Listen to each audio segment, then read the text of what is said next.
up, guys? How's it going? Mr. Arnold coming back for another ODFP, another Old Dead Famous People showcase. And in today's showcase, we are going to be talking about Thomas Malthus, who lived between the years of 1766 to 1834. Now, Thomas Malthus, what you have to know about him is that this dude, he was a thinker. He was not a stinker, he was a thinker. And he thought about everything that was going on during the rapidly changing industrial age of Europe, okay? And before we really begin, I have to kind of talk to you guys about the struggles that the working class was facing in and around the time of the early 1800s in industrialized Europe.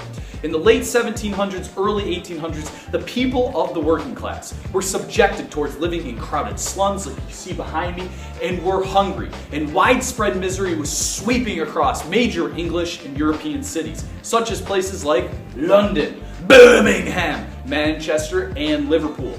The working class had no understanding of labor unions and were subject to the mercy of the big business owners of the factories they worked in. As a result, there was much discussion. There was a lot of discussion between a lot of thinkers and philosophers like Thomas Malthus who were thinking about the growing discontent between the people who were considered to be the haves and the massive population, the growing population that represented the have-nots. Now, you have to understand Thomas Malthus' background information to understand the man that's right behind me.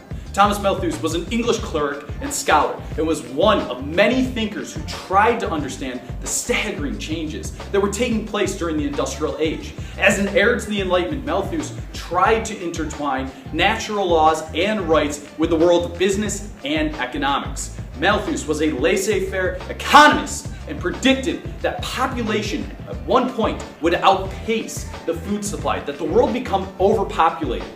He wrote this in his book, an essay on the principle of population, in which he presented his idea or his philosophy of population theory. Now, population theory was an idea of Malthus in which he believed that the only checks on population growth were nature's natural methods, keep that in mind, of war, disease, or famine, those three things. As long as population kept increasing like it was doing during the time of the Industrial Revolution, we would would see more and more poor people suffering.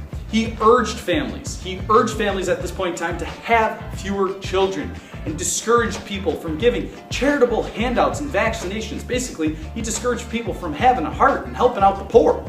During the early 1800s, many people accepted his bleak view. They actually accepted his pessimistic view because the factory system was changing many people's lifestyles for the worse. Now, over time, we can kind of tell whether or not he was right or wrong. And it's simple.